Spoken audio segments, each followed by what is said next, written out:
Your ultimate pit stop, Piston Pundit brings you breaking news.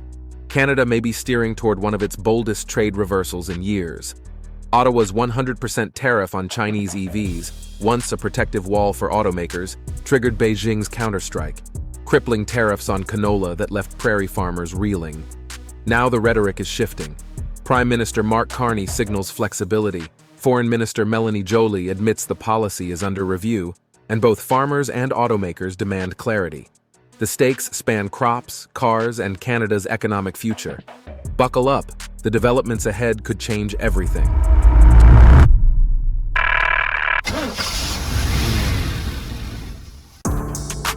How the standoff began, EV tariffs and farm blowback. In October 2024, Canada took a bold gamble, a 100% tariff on Chinese-made electric vehicles. The Trudeau-era move was pitched as a lifeline for Canada's auto sector, buying time for domestic manufacturers struggling to catch up in the global EV race. Policymakers argued that China's meteoric rise was fueled less by competition than by heavy subsidies, threatening to swamp Canadian factories before they could gain traction. But trade wars always strike back. Within months, Beijing retaliated with punishing duties on Canadian agriculture. Canola, peas, and other exports were hit hard, especially canola seed, slammed with a 75.8% tariff. It was a calculated strike at Saskatchewan and the Prairie provinces, where farmers rely on China as a critical market. What began as a protective wall for cars quickly morphed into a two-front economic fight, defending automakers on one side and farmers on the other. Canada learned the hard way. In trade, one industry's shield can become another's sacrifice. And as the shockwaves spread, Ottawa itself began showing cracks in its once iron stance. Ottawa's changing tune, from hardline to hesitation. For months, Ottawa insisted the 100% EV tariff was untouchable, a shield to give Canadian automakers breathing space. But by mid-2025, cracks began to show. Farmers were organizing meetings, lobbying hard, and warning they couldn't survive without China, their largest buyer. The canola industry alone is worth nearly 43 billion Canadian dollars and supports over 200,000 jobs, figures too big to ignore. The first signs of flexibility came with Saskatchewan Premier Scott Moe's bold trip to Beijing. Initially criticized, it later earned public thanks from Prime Minister Mark Carney, a nod that Moe's outreach could open doors. Soon after, Foreign Minister Melanie Joly carefully admitted the policy was under review, floating diversification from Japan, South Korea, and Europe. Agriculture Minister Heath MacDonald was even more direct. The tariff itself was on the table. Together, these signals marked a sharp shift. Ottawa was no longer projecting rigid defiance.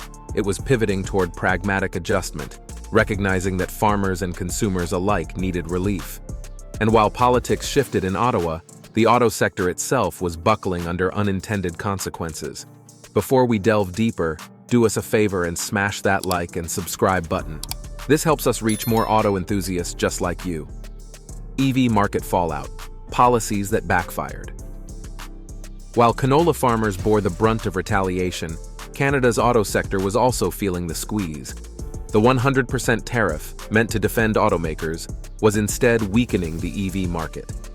By mid-2025, sales had plunged nearly 40% year over year, dropping from over 18% of new registrations to just 8.6% in the second quarter. Consumers faced higher prices and shrinking incentives. Most premium EVs exceeded the federal rebate cap, while provinces pulled back. British Columbia scrapped its program entirely in May, and Quebec narrowly kept its own after public backlash. With few affordable models available, buyers walked away. Chinese EVs, known for cost-effective, tech-rich designs, might have filled the gap, but the tariff priced them out. The result was fewer choices, declining adoption, and faltering momentum toward electrification targets. Ottawa responded by shelving its 2026 zero-emission sales mandate and rolling out relief funds for struggling automakers. Ironically, a policy meant to strengthen Canada's EV sector left it stumbling just as global competition accelerated.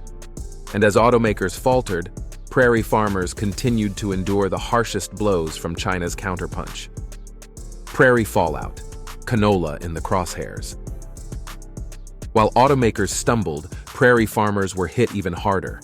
Canola, Canada's agricultural crown jewel, became ground zero in the trade war. China's 75.8% tariff on canola seeds slammed the market shut, triggering a 6.5% drop in futures and fears of oversupply. For Saskatchewan, where canola is a lifeline, the blow was devastating.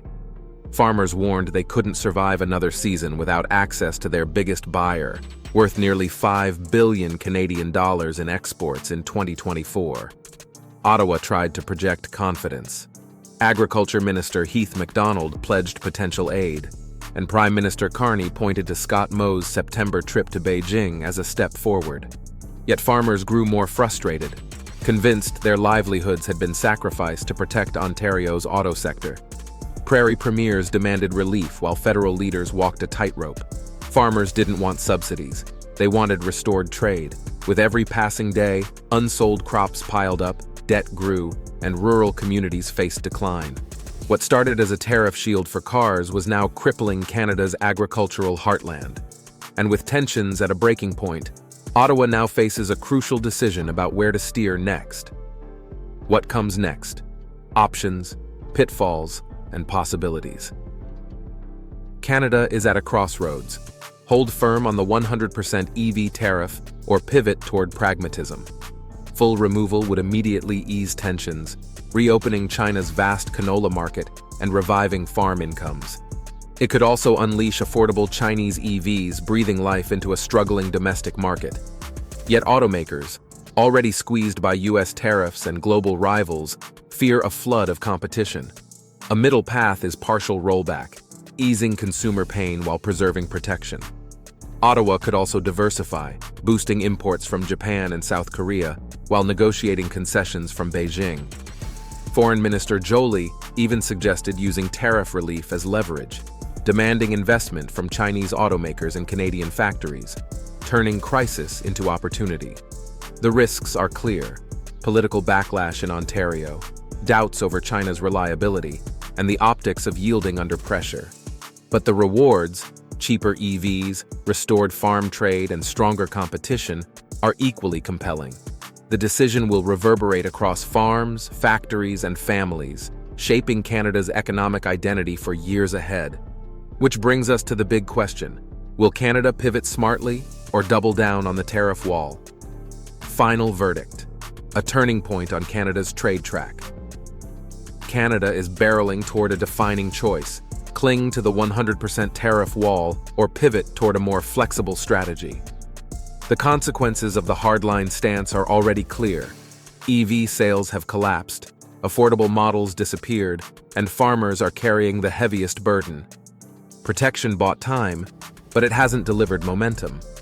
A smarter path is taking shape.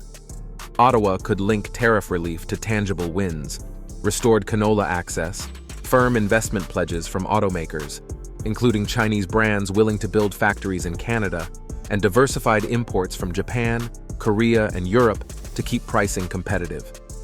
Done right, this shift could turn a bruising trade standoff into an industrial strategy that strengthens both farms and factories. This decision will resonate across Canada, from dealerships to grain elevators, shaping not just trade policy, but the nation's economic identity in the EV era. Now, we want to hear from you. Should Ottawa scrap the tariff to save farmers, even at automakers' expense? Would you buy a Chinese EV if prices dropped? Should Canada prioritize crops or cars, or balance both? Drop your thoughts in the comments. Don't forget to subscribe to Piston Pundit so you'll be notified about the next big vehicle updates and upcoming videos. Thanks for tuning in, and I'll see you in the next pit stop. You can now check out any of the videos on the screen. There's plenty more to explore.